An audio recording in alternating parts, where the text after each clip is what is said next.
Bezrat Hashem, Parashat Vayetse, et on est dans le Zohar de jeudi. Alors, la Parashat Vayetse, c'est une paracha très belle, mais toutes les parachutes sont belles, mais qu'est-ce qu'elle va décrire? Toute l'histoire de Jacob, depuis le moment où il va quitter ses parents, après l'histoire de la Beracha avec Yitzhak et Esav, et ça va raconter les 21 années chez Lavan, et ça se termine par le fait que Jacob, il revienne en Israël. Le Zohar qu'on va voir aujourd'hui, il veut mettre en parallèle deux éléments qui sont le début de la paracha et la fin de la paracha. Qu'on va voir. Le début de la paracha, ça commence par ce fameux rêve avec l'échelle et avec la vision du rêve, de l'échelle et des anges qui montent et qui descendent. On ne parle pas après du vœu que Yaakov il va faire, etc. On ne parle pas de ça. On parle simplement qu'il y a une vision de Yaakov au début de la paracha.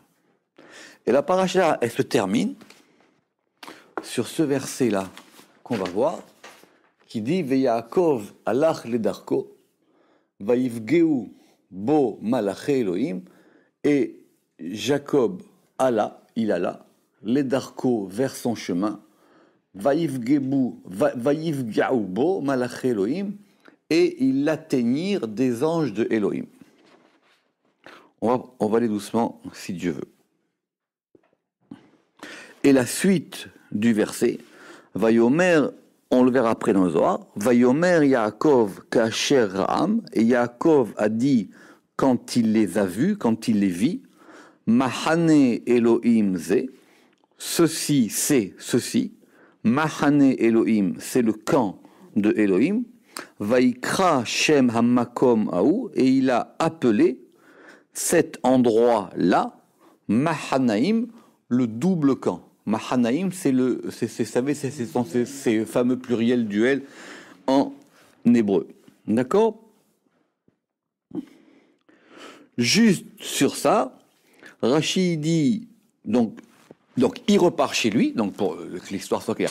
Donc il repart chez lui, donc vous connaissez l'histoire, il a ses femmes, ses enfants, tout le monde, il a fait un pacte avec Lavan, etc.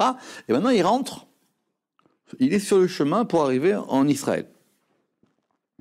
Donc, Vaivgeu bo malaché Elohim, et vont l'atteindre les anges de Elohim. Malachim shel Eret Israël baou likrato lelavot laaretz. Rashi dit qu'il est arrivé à la frontière d'Eret Israël, et en arrivant à la frontière d'Eret Israël, il y a les anges de la terre d'Israël qui sont venus à sa rencontre pour l'accompagner. D'accord ? Donc, c'est un passage de garde, quoi. Ça veut dire maintenant il arrive en Israël et donc il est accueilli par les anges de la terre d'Israël qui vont l'escorter. Et pourquoi est-ce qu'il a appelé ça Machanaim, le double camp? Shete Machanot, dit Rashi, les deux camps, Shel Chutza Laaretz, Shebaou Imo Atkan, les anges d'en dehors de la terre d'Israël qui l'ont accompagné jusqu'à ici, donc apparemment le point de la frontière, Veshel Eretz Israël chez Baou Likrato, et ceux de Eretz Israël qui sont venus à sa rencontre. Donc c'est un passage de garde. Et donc il a appelé cet endroit-là Machanaim, c'est l'endroit du double camp. Il y a les anges qui l'ont accompagné et les anges qui l'ont escorté jusque-là, et les anges qui prennent la garde. On va lire dans le Zohar doucement. Rabbi Abba Patar ve'amar, Rabbi Abba il a ouvert et il a dit, Zachar unekeva bera'am. Masculin et féminin, il les créa, Vaïvarer otam, et il les bénit, Vaikra et Shema, mais il appela leur nom Adam. Beyom Ibarham, le jour où il les créa. Donc on revient à la création du monde. Pourquoi On va voir ça tout de suite. Alors, Kama itlan iskala le istakla bemile de oraita, combien nous devons regarder les paroles de la Torah. Vailun lehinun atime liba ustimin enain, malheur à ceux-là au cœur bouché et aux yeux fermés. Le Zohar il dit qu'il y a les deux, hein. Il y a ceux qui ont le cœur bouché et ceux qui ne voient pas. C'est les deux côtés. A oraita kare kameu, parce que voici que la Torah, elle appelle devant eux. Lechu lahamu belahmi, ushtu beyain masarti. Allez manger dans mon pain. Lechu lahmu belahmi. Alors, c'est compliqué. On va dire qu'on a créé un verbe à partir de lechem. Lechem, c'est le pain. Et on a créé un verbe qui veut dire panifiez-vous, quoi. Donc, c'est pour ça que c'est traduit par manger. Lahmu, manger mon pain. Lahmu belahmi. C'est votre pain dans mon pain. Ushtu beyain masarti, et buvez dans le vin que j'ai mélangé. Bon. Hein? Oui, ben ici il y a marqué beyain masarti. Mais c'est compliqué ce verset. La première question, c'est qu'est-ce qu'il vient faire ici? C'est-à-dire, qu'est-ce que... Ok, les annonces générales comme ça dans le Zohar, il faut faire attention, etc., elles viennent jamais par hasard. C'est pas des figures de style, etc. Donc apparemment, on veut dire ici, bon, c'est compliqué. Les Mefarshim du Zohar, ils se posent la question évidemment de savoir qu'est-ce que ça veut dire, etc. Et pourquoi c'est comme ça, y compris le Ramak. Parce que le verset, il est ramené un peu. Le verset, il est ramené un peu plus haut. Ça veut dire qu'il faut qu'il y ait une union des choses d'en haut et des choses d'en bas. Donc doucement, on s'approche de ce sujet-là. On va voir. Après, mipati yasso. Et là, qui est sot qui se détourne vers ici? Chassar lev amralo, celui qui manque de cœur, amralo, velet mandishgar, et personne ne prête attention. Ok. Donc, tout de suite, on veut se détourner de ce premier verset pour se concentrer sur le second verset, à savoir celui qui a trait à la création de l'homme, enfin du masculin et du féminin. Tachazé. Aikra itbe razinilain hihu lego veihu levar. Ce verset, il a en lui des mystères supérieurs. Il est à l'intérieur et il est à l'extérieur. C'est-à-dire il a un sens d'après le pshat et il a un sens d'après l'extériorité. Bon, c'est quoi le sens intérieur de la Torah, le sens extérieur de la Torah? C'est une bonne question. On va dire que le sens extérieur c'est le pshat et le sens intérieur c'est le sod. Choliot. Zachar u nekeva bera'am. Masculin et féminin, il les créa. Grammaticalement, c'est compliqué. Pourquoi? Parce que on a deux entités, Zachar et Nekeva, masculin et féminin. Mais le Bera'am, ça veut dire il les a créés ensemble. C'est pas il les a créés comme deux entités séparées. Sinon, le Rama qui dit qu'on aurait dit Bera'um. C'est la note 8 qu'on va voir après. Ishtema le aigavna ve ishtema le aigavna. Il est entendu de cette manière et il est entendu de cette manière. Donc c'est à la fois deux degrés séparés. Il y a d'un côté le masculin et de l'autre côté le féminin. Et en même temps, ils sont créés ensemble. C'est pas qu'il les a créés distinctement, il les a créés par un seul mouvement.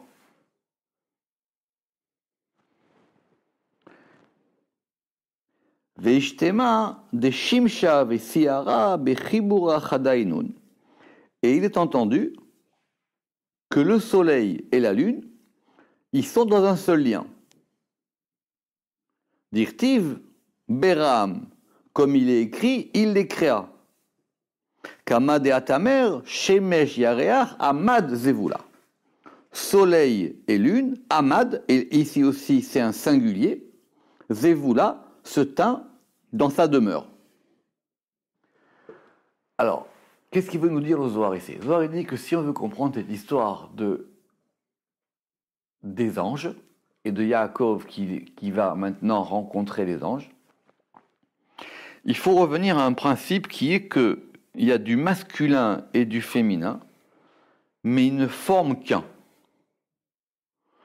Ils forment qu'un dans leur création. Alors, soit on voit ça du point de vue du masculin et du féminin lors de la création de l'homme. C'est pour ça qu'on a appelé Adam, parce que Adam, finalement, c'est un masculin et un féminin confondus. C'est quand on va les séparer après, si vous vous rappelez au départ, ils sont un, quand on va les séparer, qu'on aura Adam et Chava.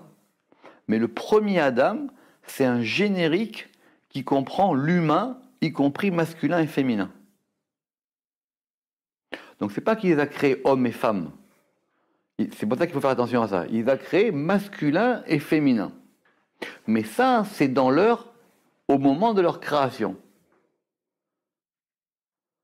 Et pour nous faire sentir ça, le Zohar il nous dit, c'est pareil à propos du soleil et de la lune. Shemesh veyareach.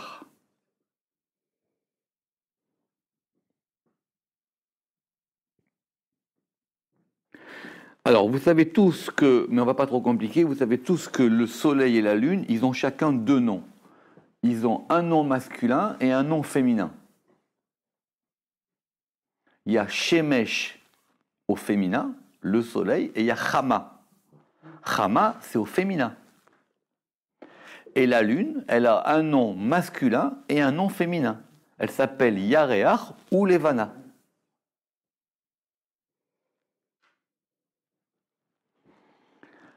Alors, mais ici, dans le verset, on les a choisis tous les deux au masculin. Mais normalement, le verset, il aurait dû dire Shemesh Yareach Amdou. Amad, il se tint.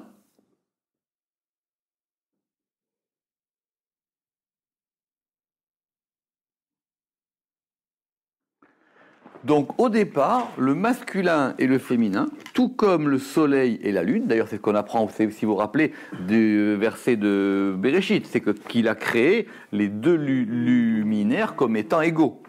Comme étant égaux, puis qu'au départ ils sont appelés les grands, et après il y aura le grand et le petit. Ok, ça c'est connu, mais que c'est la séparation qui fera qu'après on passera au pluriel. Donc c'est un duel singulier.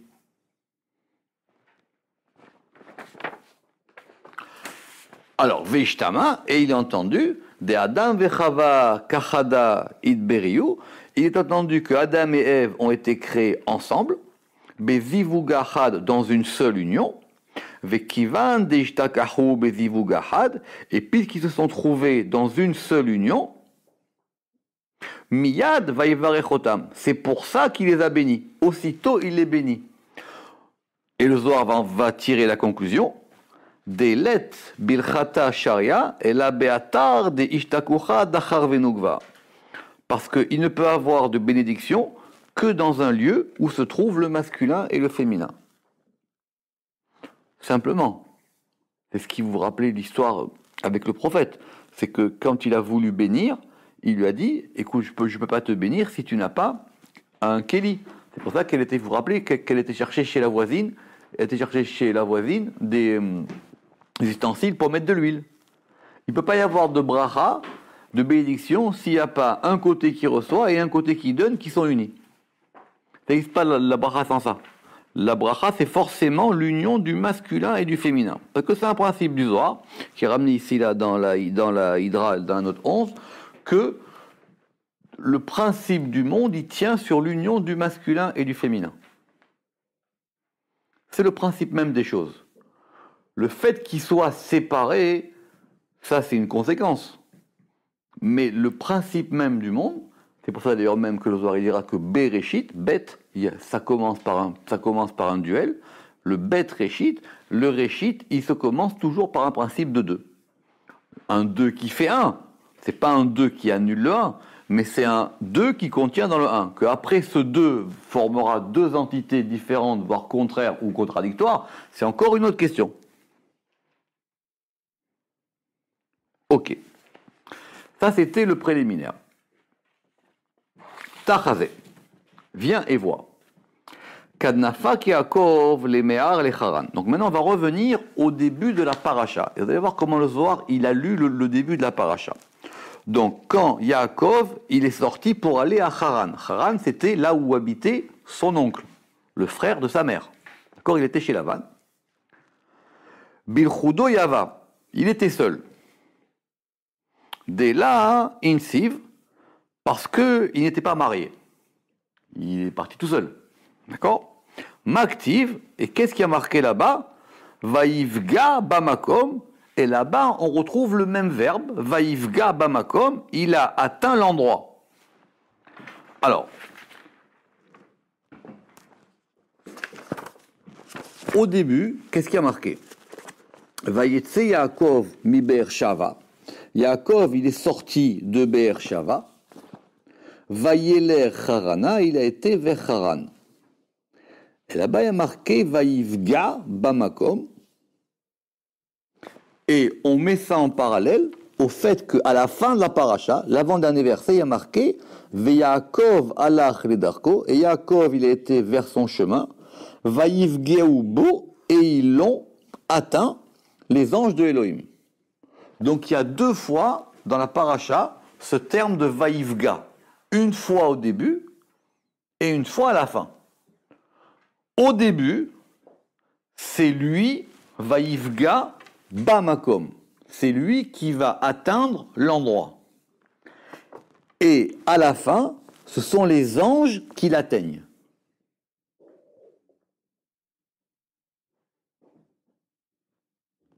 Alors, on va aller doucement. Ce terme de Vaïvga, il est compliqué. Alors, en hébreu moderne, l'ivgoa, c'est presque heurté.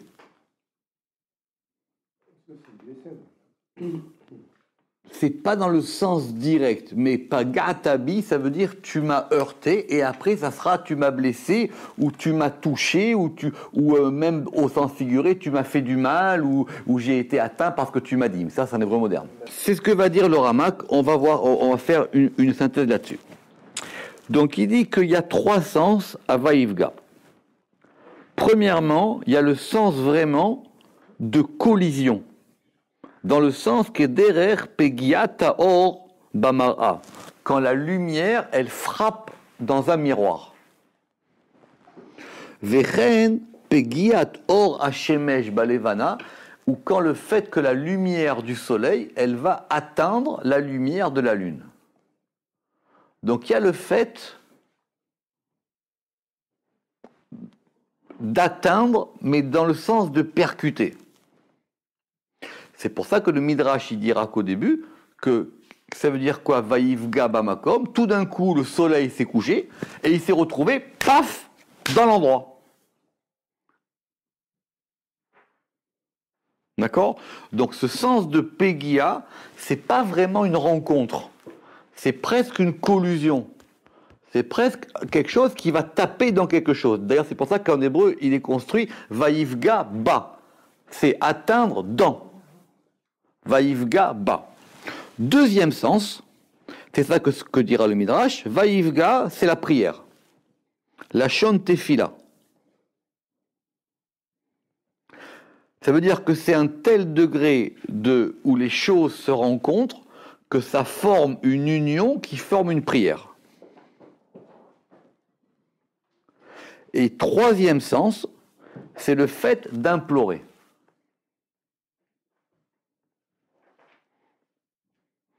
Et il y a les trois sens dans ce Vaïvga. Alors au début, parce que là-bas il y a marqué dans l'endroit. C'est quoi cet endroit? Évidemment, Midrash il dira qu'il est arrivé à l'endroit de Jérusalem et que c'est pour ça qu'il a vu qu'il y avait une échelle et qu'après il dit Manora Makomazé, comment cet endroit il est terrible et je ne savais pas que j'étais là, etc., etc. Mais il y a le fait qu'il va percuter dans quelque chose. Mais cette atteinte, J'ai pas réussi à trouver le mot parce que il faut trouver cette atteinte, percuter, rencontrer, prier. C'est pas une rencontre parce que quand deux gens se rencontrent, c'est que ils ont prévu de se rencontrer quoi. C'est-à-dire ils sont à mi-chemin où ils vont se rencontrer ou c'est vraiment le fait quoi. Mais de Vaïvga, c'est atteindre dans le sens de ou plutôt être atteint même quelque part. Mais être atteint, c'est trop fort. Donc reprenons le Zohar. Au début. Quand il est sorti pour aller vers Haran, il était seul car il n'était pas marié. Donc on comprend ce que le Zohar veut nous dire. Au départ, on a dit que tout fonctionne sur le masculin et le féminin. Yaakov, tout Yaakov qu'il est, il n'est pas marié. Vous savez que Yaakov il s'est marié il y a 84 ans. D'accord ? Donc, il n'était pas marié. Et qu'est-ce qu'il est écrit là-bas ? Vaïvga bamakom, il a atteint le lieu. Alors le Midrash il dira qu'il a imploré le lieu, mais le Zohar il dira aussi qu'en même temps que c'est ce lieu qui est venu à lui. C'est un rendez-vous inattendu. Vous n'avez pas rendez-vous quoi. C'est comme si c'est ça voilà. C'est comme si vous marchiez dans la rue, puis tac vous croisez, eh oui mais c'est toi. Ça fait longtemps que je te cherchais, ça fait 10 ans que je t'ai pas vu. Voilà. Ça a ce sens là quoi. C'est-à-dire que vous rentrez dans la personne, il y a un choc, et puis d'un coup, mais c'est toi, etc. Ça fait longtemps que je te cherchais. Ok. Et il faut entendre les trois sens. Maintenant, le Zohar, il va nous dire quelque chose d'étonnant. Et c'est pour ça que Velo hativule ela behalma, et on ne lui répondit qu'en rêve. Alors, pourquoi répondre ? D'après le Pshat, Yaakov, il n'a rien demandé. D'après le Pshat, il arrive, il s'assoit dans un endroit. Bon, l'histoire des pierres, c'est encore compliqué, mais en tout cas, il va s'asseoir, il dort et il rêve. D'après le Zohar, apparemment, ce rêve-là, il venait par rapport à une interrogation qu'il avait.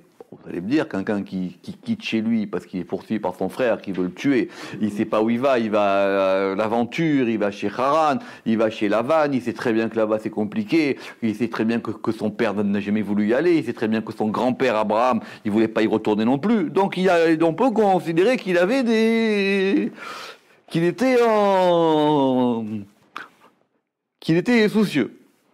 Mais on ne lui a répondu que par un rêve. Alors, c'est ce que je veux développer avec vous aujourd'hui parce que le Zohar, il va s'étendre longuement là-dessus. On va revenir sur le principe simple. Il y a plusieurs types de visions.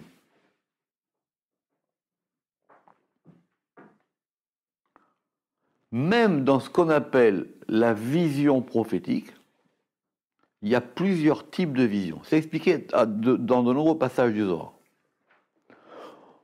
Sans rentrer dans trop de détails, il y a une première division entre ceux qui voient les yeux fermés et ceux qui voient les yeux ouverts. D'accord ? Et il y a ceux qui voient de façon directe et ceux qui voient de façon indirecte.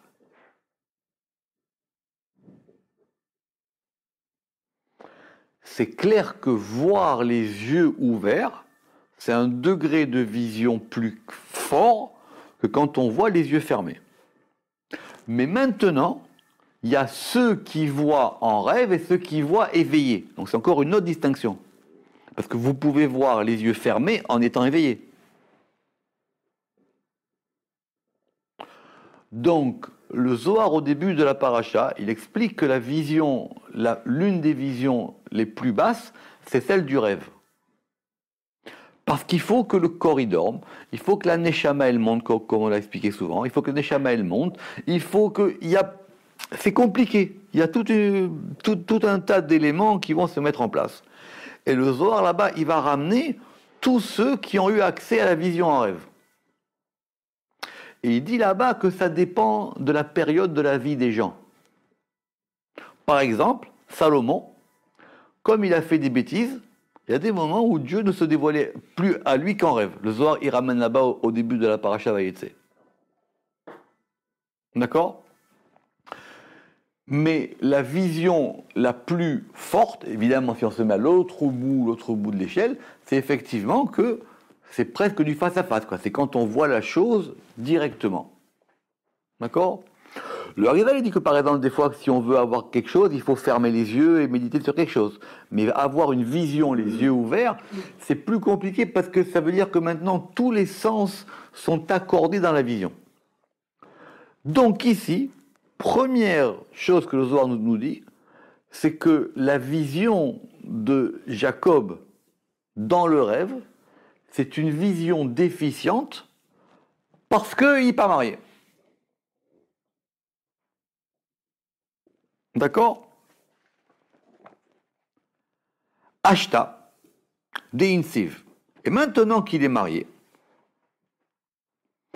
Ve'avaate bechul'u shevatin, et qu'il va avec toutes les tribus. Pourquoi il faut deux conditions ici? Pour recevoir, il nous a rajouté une deuxième condition. Qu'il soit marié, c'est une chose.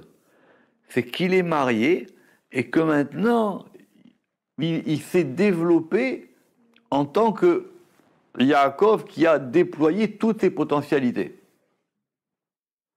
Parce que, mis à part Binyamin, mais dans sa femme était déjà enceinte, il n'aura plus d'enfant, Yaakov.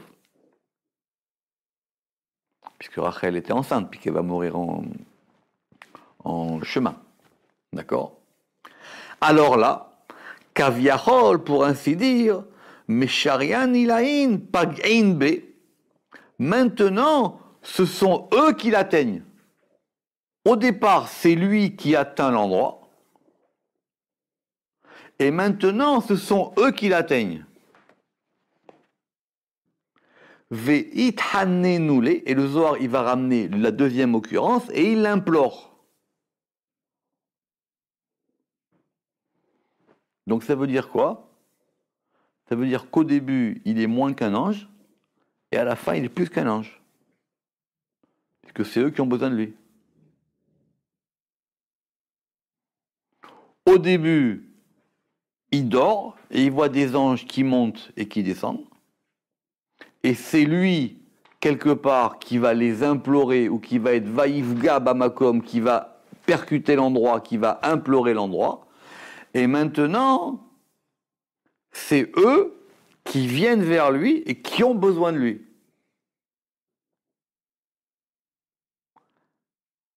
Donc on s'est vraiment éloigné de Rashi, par exemple.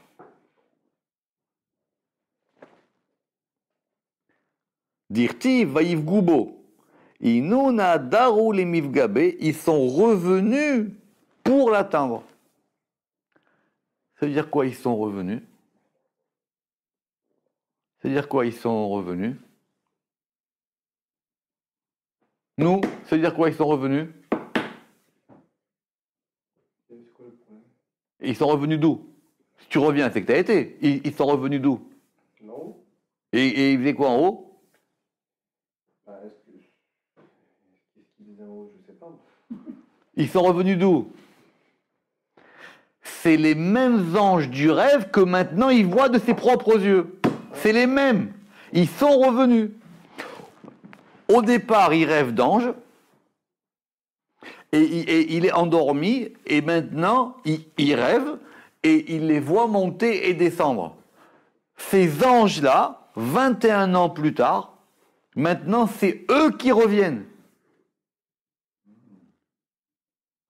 Et ils reviennent et ils disent maintenant, Yaakov, on a besoin de toi maintenant. C'est extraordinaire ce soir. Ils sont revenus.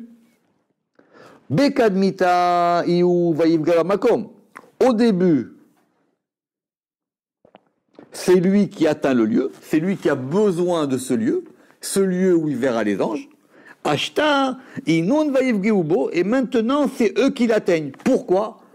Parce qu'au départ, c'est lui qui dépendait des anges, et maintenant, c'est les anges qui dépendent de lui.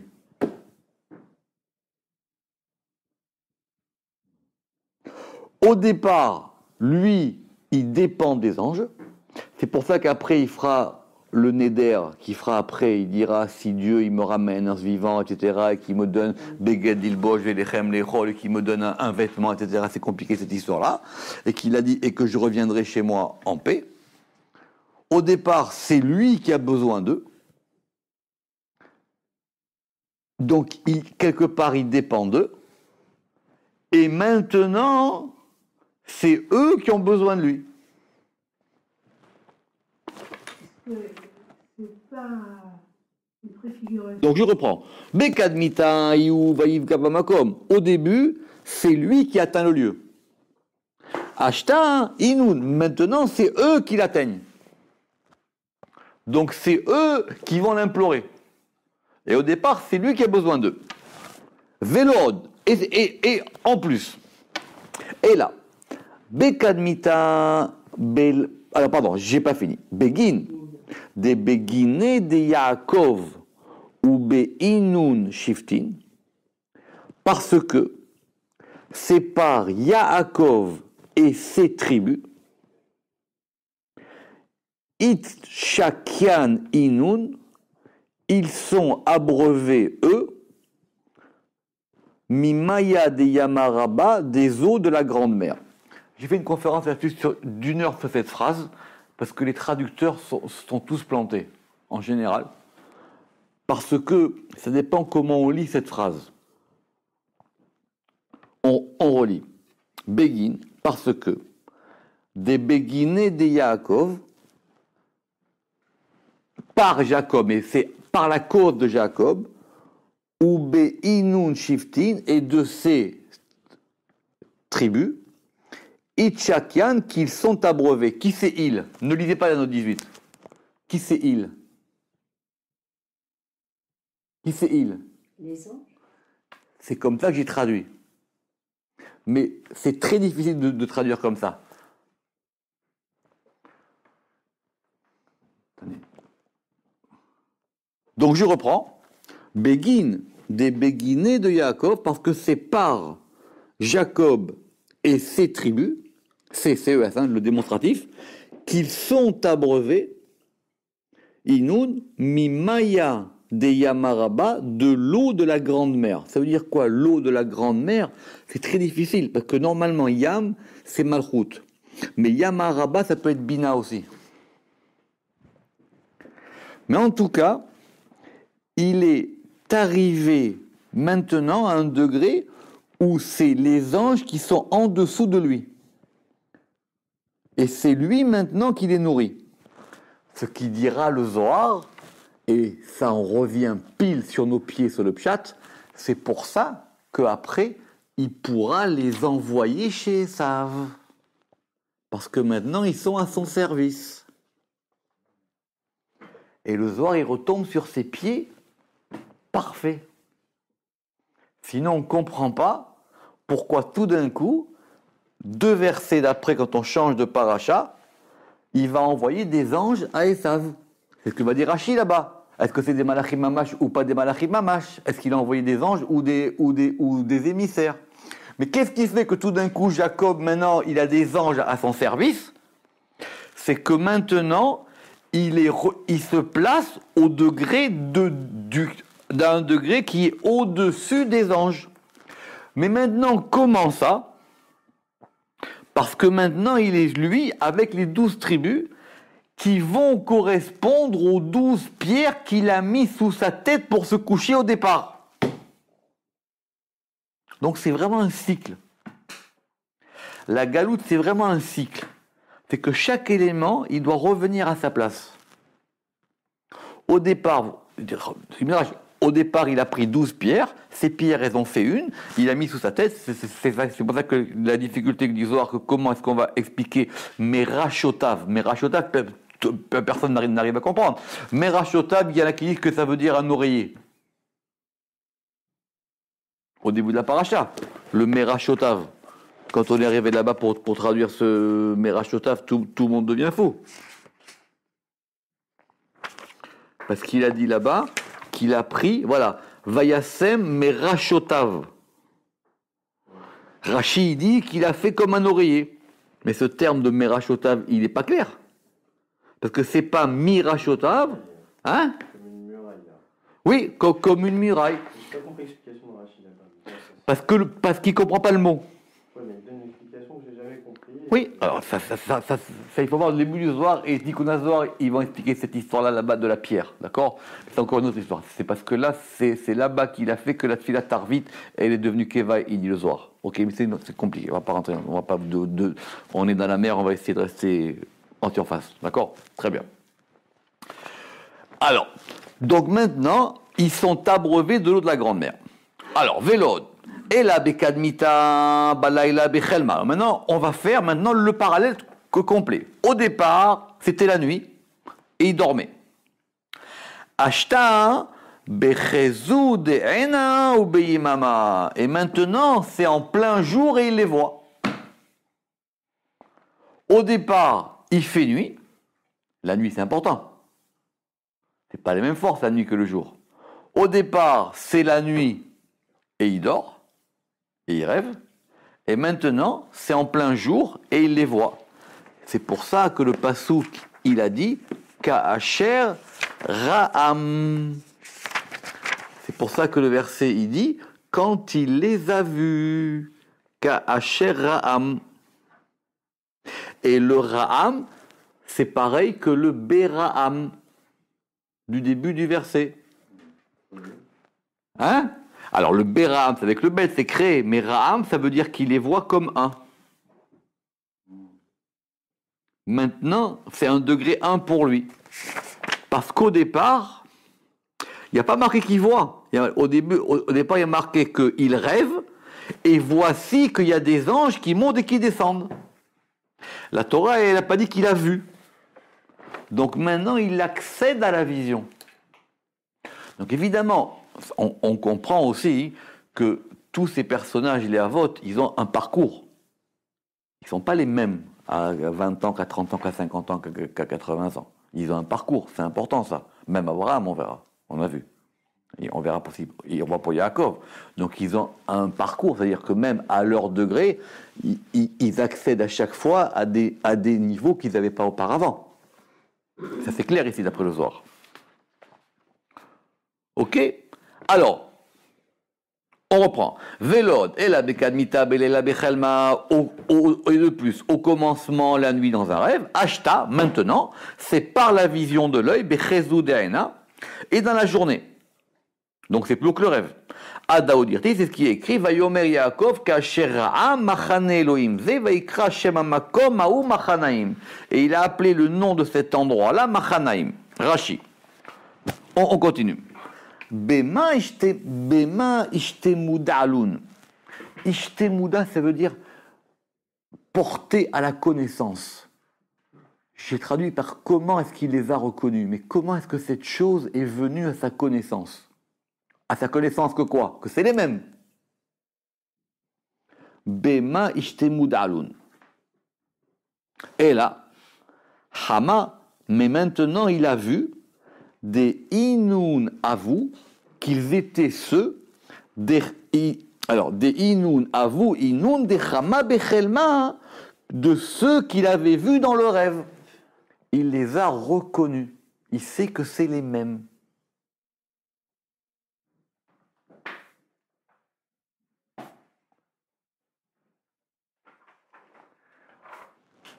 Et c'est pas fini. Ou Berinkar. Karalun Machanaim. Et c'est pour ça qu'il les a appelés les deux camps. Ça veut dire quoi les deux camps? Alors c'est ça la question maintenant. Mesharian dit Hazul là ou Masharian dit Hazul tata. Les camps qui se voient en haut et les camps qui se voient en bas. Alors j'ai une question, c'est eux qui descendent ou c'est lui qui monte?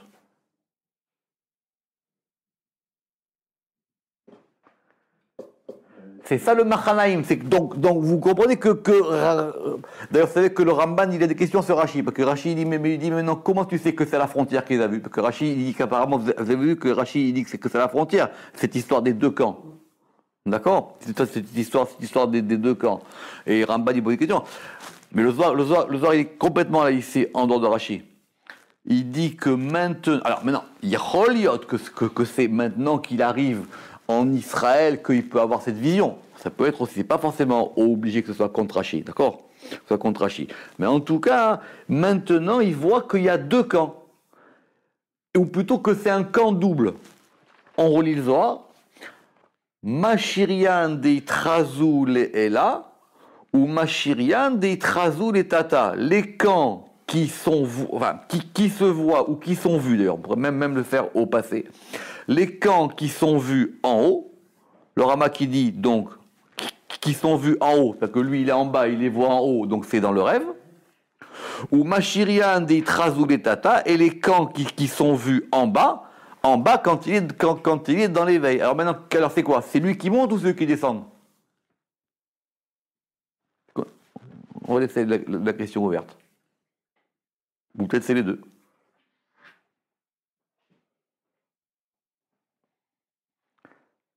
Alors maintenant, le Zohar, il pose une question, il dit, vous allez voir la fin. Amai, idgaliu les mifgale. Donc, au départ, c'est lui qui les cherche. D'accord? Maintenant, il les voit. Maintenant, vous ne pouvez pas voir une chose si elle n'est pas là.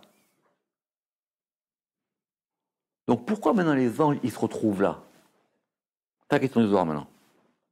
Amai idgaliu les mifgale. Pourquoi est-ce que maintenant, ils vont venir, ils se sont dévoilés pour l'atteindre? Parce qu'il peut les voir que si eux, ils se donnent à voir. Ils ne sont pas tout le temps là. Pourquoi est-ce que maintenant, c'est eux qui viennent chez lui? Le Zohar nous a dit au fait, ok, il y a une symétrie. Au départ, il ne les voit pas. Enfin, au départ, c'est dans le rêve, maintenant c'est dans l'éveil. Au départ, c'est lui qui va vers eux, maintenant c'est eux qui viennent vers lui. Mais maintenant, alors pourquoi est-ce qu'ils arrivent maintenant? Et là, Shrinta Azla Legabe. C'est que maintenant, ils sont venus à ce moment-là.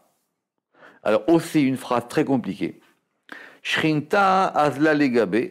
La Shrina, elle venait vers lui. Soit elle venait vers lui, soit elle venait avec lui. Mais si elle venait avec lui, on ne comprend pas la suite. Les natla les bêtés, pour prendre vers sa maison, ou mehakale les binyamin, et elle attendait Binyamin, les natla betaime, pour prendre la maison avec lui. Alors, et encore, c'est compliqué. Les natla betaime, pour prendre avec lui la maison de Jacob, c'est pas avec Jacob, kedakayeut, comme il se doit.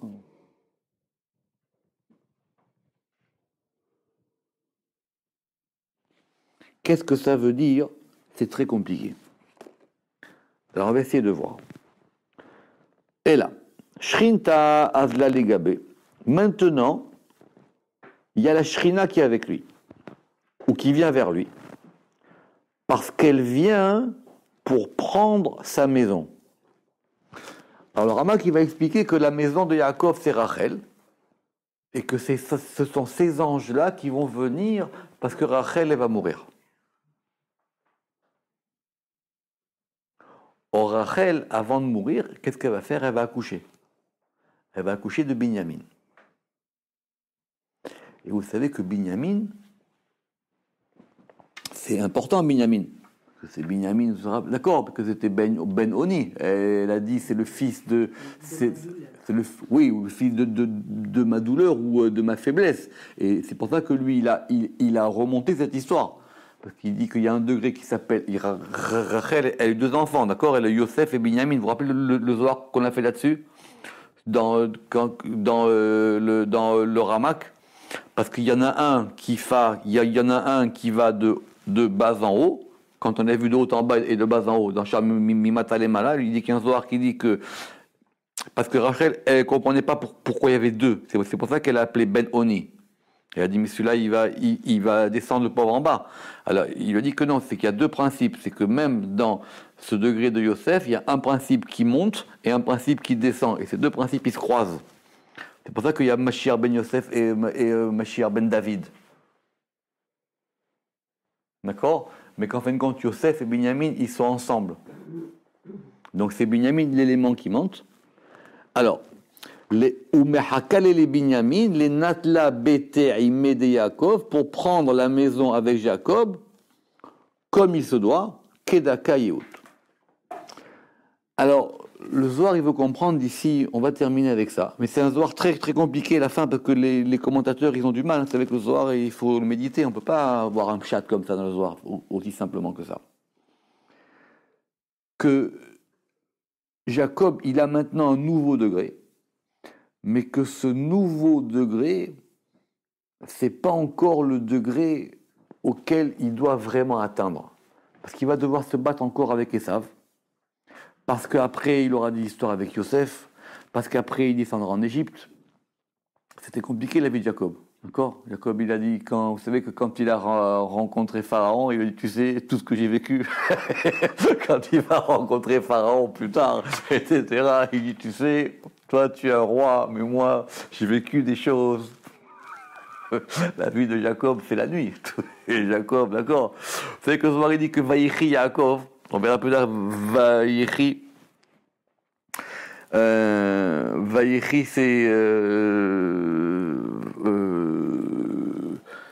c'est que Vaïchi, c'est qu'il n'a vécu, c'est qu'en fin de compte, il n'a eu de vie tranquille que les dernières années de sa vie, quand il était avec ses enfants. D'accord? C'est tout, c'est les seules années de sa vie qu'il a vécu tranquille. C'est pour ça qu'il est marqué Vaïchi Yaakov. Il n'a vécu qu'un petit moment. Le reste, il a eu que des histoires. Après, on verra l'histoire d'un paracha de Dina, etc. Et le pauvre, il a eu... Mais parce qu'il a creusé le chemin de la galoute. Alors, et Urden Ktiv, et ainsi il est écrit, et c'est ça que le prophète, il a dit, le prophète Jérémie, Veshav Yaakov Veshakat, et Jacob, alors, c'est très compliqué à traduire parce que c'est que des verbes et ils sont au passé. Alors, Veshakat, ça ne veut pas dire qu'il se taira. Veshakat, ça veut dire qu'il sera shaket, comme on dit en hébreu. Tranquille, c'est ça. Shaket, Vesha'anan, c'est un très joli mot en hébreu, Sha'anan. Il y a un quartier qui s'appelle Neve Sha'anan, ceux qui connaissent. Neve Sha'anan, et il est paisible. Ve'en maharid, et il n'y a personne qui l'inquiète. Parce que le Rama qui dit qu'après la mort de Rachel, il va atteindre un nouveau degré. Et que ce nouveau degré, il s'établira vraiment qu'au temps de Mashiach, et que quand effectivement, qu'il sera Sha'anan. Baruch Adonai Leolam, Amen, Ve'amen. Nous, on en est.